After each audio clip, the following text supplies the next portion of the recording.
Valerie Smith has been an active member of South Loop Speak Freaks Toastmasters Club since December 2011. She is currently the Vice President of Public Relations for her club.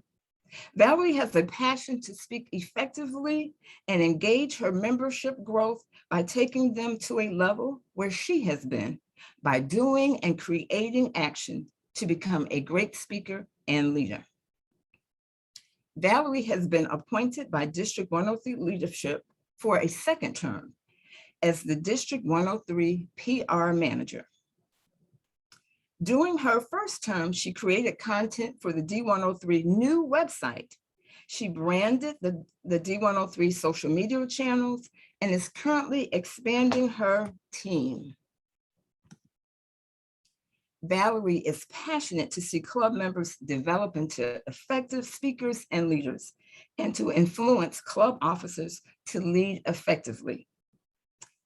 Her vision led the South Loop Speak Freak Toastmasters to achieve President's Distinguished for the first time during her second term as president.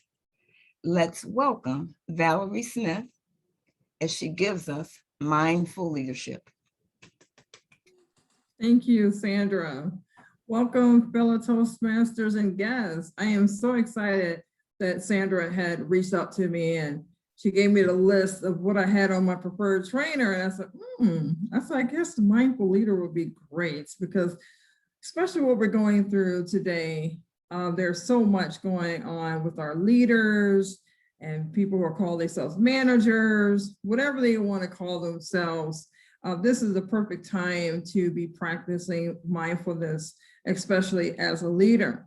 So what I'm going to do, I'm going to pull up my slides that I'm going to be sharing with you today.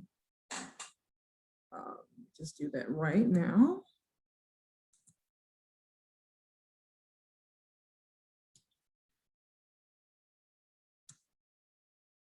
All right. So in this presentation, I'm going to be explaining 3 steps. Hold on. Moving too fast. Something's going on here. Hold on. Let me just stop this for a moment. I got to make sure this is for clicking on the mouse, because we don't want that to be advancing here. No. Okay. So let me just make sure that goes back. All right. So here you're going to be learning about 3 steps. Okay, it's doing that again. Hold on for a moment, because I'm on a new computer. And that should not be doing that. Okay, so what I'm going to do, I'm just going to take that off. I'm not going to do any transitions at all. So, okay, so here, sorry about that. So here we're going to be talking about mindful leader in the 21st century, the 3 steps on how to become a mindful leader. And of course, you've probably seen these kind of managers. They're angry, they're leaders under tremendous stress. How many of you have seen that in the workplace, in your organization? Maybe you own your own business. Have you seen these kind of people? Show some emojis. We've all been there. And we're under this amount of stress right now. And it's a perfect time to really understand why we're under this kind of stress. And this is the reason why. Now, the Center for Creative Leadership, the Stress of Leadership white paper states that 88% of leaders today state that work is the primary source of stress in their lives. And it is true, because why? We hold it within, we're not asking for questions. Here in Toastmasters, we have our division directors, we have our trio, we have everything that's underneath the trio. And not only are they working on Toastmasters projects, but they're also working on their everyday life, they're dealing with work. So there's a lot that's going on with leaders today trying to juggle. And that's why you're here as club officers. And if you're a guest and you're a leader as well, we're all leaders, even if we don't have the actual title. We know that we're under tremendous stress. We know that we have to do something about it. And 88% is a large number. And so 12% is saying they're not living in stress, but 88% said that they are. So let's see the reason why. So the leader stress points are today is business performance. In Toastmasters, that will be club retention, or maybe it's, trying to get your area directors to turn in those reports. I mean, division directors do feel that stress because why? They have to report to their the club growth director, and they're looking for those reports. So we have to be mindful, area directors, and that you must be listening to your division directors. Same thing with our club officers. We all have to be working together in those committees, not going back and forth, having some understanding of why we're not meeting those club member numbers. Communicating change. We all seen that change here in Toastmasters in 2018, which is pathways. So how do we deal with that?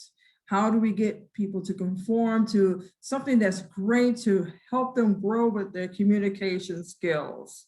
Sometimes, change is not great for a lot of people, especially in corporate America. Since this pandemic, a lot of things have changed. Everything is virtual. We're not together yet. Even though things are opening up, there's still some uncertainty, and there's uncertainty in every part of leadership. Then retaining the best talent. In Toastmasters, we're trying to retain our memberships during this time of uncertainty.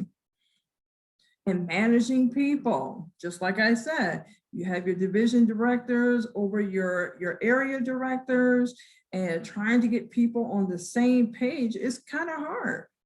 And then the same as club officers. If you are feeling the stress in your role, we know that as a VPE, you have a large responsibility to making sure that your members are in tune with pathways. And that is really something that you have to come together as a team to make sure that when we are managing our members and making sure they understand what Toastmasters is all about. Layoffs, of course, we don't have to worry about that here in Toastmasters because it is an organization that is voluntarily. But however, we have seen it where people are don't follow within Toastmasters guidelines, and that, they're voted out. So these are stresses that happen at every club level. And a lot of people say, how do you handle difficult people? It does happen a lot. So even though you don't have layoffs in Toastmasters in your club, there are people that are voted off in the actual club itself because you can't have those stress points happening in your club because one, you want to have a positive and happy club. So this is where we're going to go into what Forbes says, that mindfulness and meditation are making waves in the corporate world, and it couldn't come at a better time. And it has come at a better time now where we need to be more relaxed and let go and allow people to grow. Same thing in Toastmasters. If you are a club member that's been in a role for a very long time, it's time to let it go. It's time to let other people grow in your club. And you all know somebody in somebody's club that's been in a role forever, and they shouldn't. So what you want to do, you're going to learn about letting go and let other people flourish. And you hear it all the time, but this is where mindfulness comes in at. So Google has what we call a mindful, it's like an institute where a lot of your corporations go to send their employees. And it's great because one, search inside yourself. When has been a time where you can just say, enough is enough. I'm ready to make that change in my life. I'm ready to be more settled and not reactive, where you can be silent, you can pause for a little bit. And mindfulness is all about that. It's all about being in the present moment. And as leaders, with all the responsibilities we have, it's kind of hard to be in that present moment. And you're going to learn a little bit more about that. What is mindfulness? Mindfulness is a tool to look at our problems for what they are without reaction, coming up with an effective solution. So that's where we're going to be coming at. So 3 steps on how to become a mindful leader. 1 is self-awareness to pause. Let go, as I mentioned earlier, and then acknowledgement.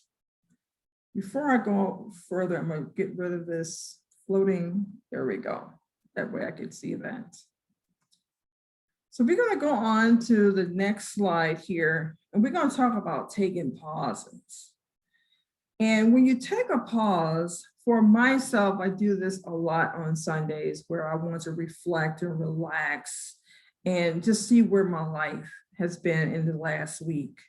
And as leaders, you want to take that pause. This is that self-awareness that you must understand, know where your stress points are, know when to say, hey, it's time to take it back a little bit. So in reaction, life is 10% what happens to us and 90% is how we react to it. I want to share a little bit of story. It's a little bit funny on another end. I started mindfulness, practicing it back in 2016. And the place that I practiced it is on the CTA bus. Yes, I did. Why CTA? I don't know. It was just a moment that I just did not want to react.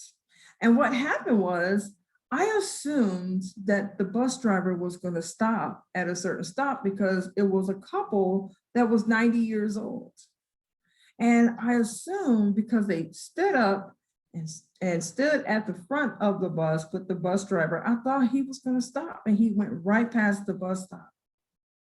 And I said, sir, you were supposed to stop. And he said, did you ring the bell? And I had this anger and I wanted to snap, but my mind said, you're practicing mindfulness. Look at the problem for what it is. So I had to pause. I said, did I ring the bell? No, I didn't. I really didn't.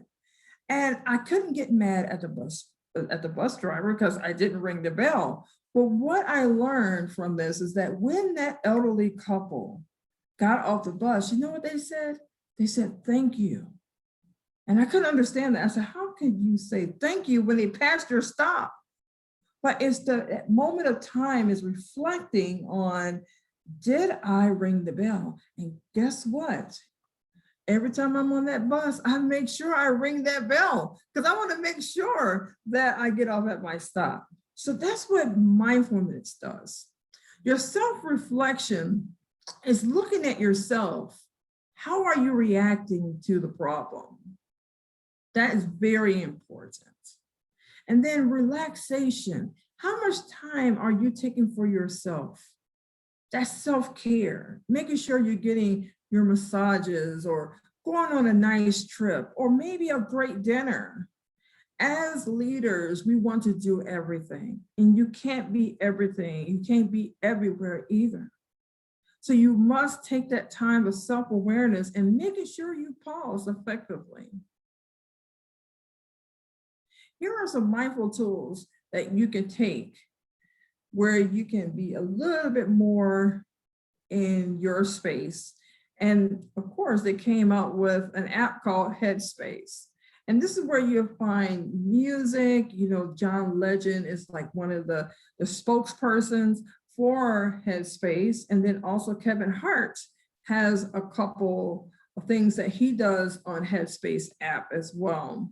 I know the Calm app is really nice, where they have like different things that you can do on the Calm app, from music, from meditation. You can listen to spoken voice. I mean, people are talking on the Calm app, and it's just a way where if you're just a person that just want to hear sounds, it's great. And they also, for both of these apps, if you have children that are practicing meditation and mindfulness, this is great for them as well. And then you have the stop, think, and breathe. This is great too, because sometimes we have a problem with stopping.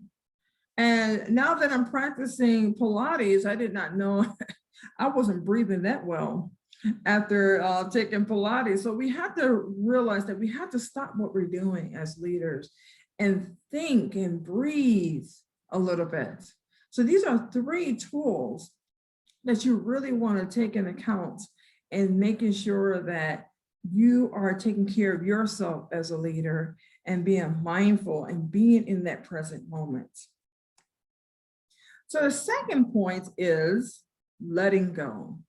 As I mentioned, in Toastmasters, especially when we've been in Toastmasters for a while, and I had to learn this very early as a member of South Loop Speak Freaks. And I'm very passionate about Toastmasters. I'm about leadership, I'm about growing people.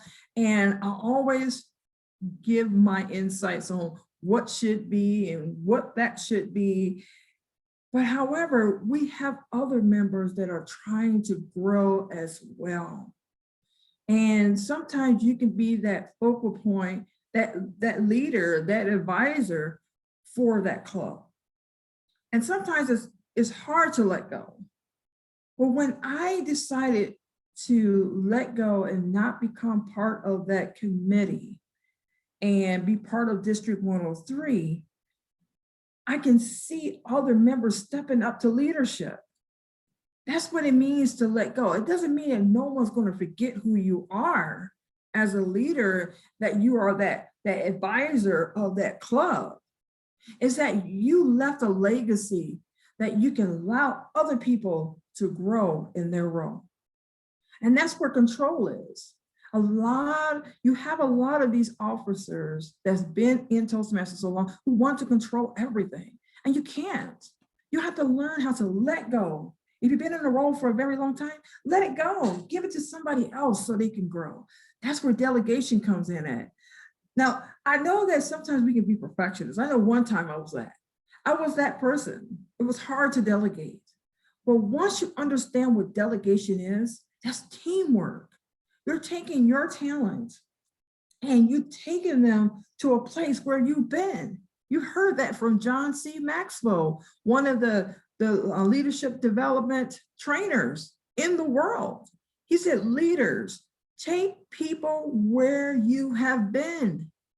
That's what it means to let go. And that's when engagement comes in. We know change is ahead, but guess what? All that leadership skill that you have as a club officer, and you've been in every role, now you can take what you learn, take those new people that want to grow in leadership, and that's what Toastmasters says all the time. He said, where leaders are made. And if you're a leader and you're very seasoned, now it's time to pay it forward. Pay it forward. That's the most important thing. And now we get to, look at that. That's a great thing. Engagement. The engagement is great. In the workplace, we always talk about employment engagement. That's what helps us retain our employees. And here in Toastmasters, that's how we retain our members. We always talk about we need to get more members in District 103, but how do we keep them? That's the thing. And that's where we get to point 3. It's acknowledgement. People like to be acknowledged. If you're in the workforce and you have employees, you got employees of all types. You got 5 generations working together. 5. And so now we got to figure out, how do we belong in the culture, such as Toastmasters as well. We got all ages. We have some that miss the old education, and then we got the new who don't know nothing about the old legacy education program, and they're in pathways. And so now we got to figure out, how do we bridge the gap? And then praise and recognition. So all this goes hand in hand, is how we communicate with one another. How do we have that sense of belonging in a club? And then how do we praise our members? We praise them through mentioning them during club meetings. You can use your social media channels. You can do Facebook Live. I know y'all have done a couple of those during my sessions with the VPPR Circle Education sessions and other conferences that I have spoken on. So it's really engaging when you can do these things with your members. And that's how you're going to retain them. That's how you do it. I want to mention a resource, and it's a magazine called Mindful. This is the August issue this year, and it's talking about self-compassion. That's their main theme. And you must learn how to love yourself, knowing how to be relaxed, how to let go, how to delegate, how to engage, give other people their props, because that's the only way you can survive as a club, as a leader. When people can see that you are really engaged in the growth, like mentorship and things of that nature, because why? You're in the present moment. You're not in the past. You're not in the future. You're right now leader. And that's what mindfulness is. You want to make sure that you're taking time for yourself to grow as well. And that's what self-compassion is. You know, you have this love for life. And that's what it has here in this magazine. And you can look up mindful.org. And this is where you're going to find a lot of materials on how to practice mindfulness. I do want to share with you a couple of people who are practicing mindfulness. We have Jeff Weiner of LinkedIn. He's the CEO. I know he's the former CEO now.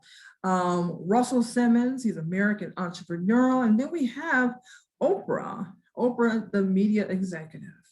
All three of them practice mindfulness, not only for themselves, but within their organization as well. And it's great to see these individuals because they're at the top of their game, but they're very busy individuals. But they have to find time for themselves to have that quiet moment. And you wonder, how can they do so many different things and come up with so many different products? Because why? Everything that you learn today is about letting go, delegating, and being in that present moment. So I do want to share with you some things that Jeff Weiner said about mindfulness. He said, in order to practice empathy, you have to be present. And also he said, mindfulness became the central element of our wellness investments. So this is something that he had brought to LinkedIn for their employees to make sure they have a moment to themselves, to be mindful, to be about self-care. And self-care is like some of the biggest things that are happening right now worldwide. And you can also bring this within your club as well. And just practice just a little bit. You can have an education session about mindfulness and communication. Just bring it to your club and just learn some of these tips. And then Russell Simmons says as well that success is through stillness. And also, you just have to take the time to do it. Because sometimes, like I said, our lives are busy. We're running. We're like the hamster, just in the wheel, just running and running and running. And then we just don't have that time just to be still. And then Oprah, she's a busy woman. She has everything going on, but she knows how to delegate. So that's a great thing. But what Oprah says about mindfulness, she said Oprah believes that mindfulness will not only help us to be fully present for those we love, and also mindfulness will also propel us further down the road to living a conscious and awakened life. So I want to let you know that these three Mongols, they come in different forms, but you're probably saying, wow, they're rich, they got money, they should be able to be relaxed and do whatever. But it doesn't matter. Mindfulness comes in all stages, from small business, medium, large, multinational. You can be poor, you can be middle class, you can be rich. Everybody can practice this here method. And it's for everyone to be in the present moment. I know the Dalai Lama, he always speaks about this. He said, being still is the most important thing. And then we have a lot of people that talks about imagination. When it has been a time that you just sat down to be quiet, to be imaginative, to bring about your vision, especially for our presidents. Our presidents have to be mindful about, one, you are now the president of this club. And now you have to sit down and you have to fill out this vision for your club. And then you have to get the buy-in from your leaders. But you want to be present to what they need in order to grow as a leader. So I'll leave you with this. There's a call to action for you as leaders. And what you want to do, you want to make sure you take that pause. Take a pause. Make sure that you know that you matter as a leader, to be in the present moment, to learn how to let go is point two. Learn how to not to always be in control. Learn how to delegate, to make sure that people feel like they matter. That is the only way you're going to retain your leadership, your committee, and then also acknowledge. Acknowledgement is very key in Toastmasters. Everybody wants to be acknowledged about what education awards they got, especially if you just obtained a DTM and no one mentions it. Praise is everything, and that is exactly how you become a mindful leader. Thank you.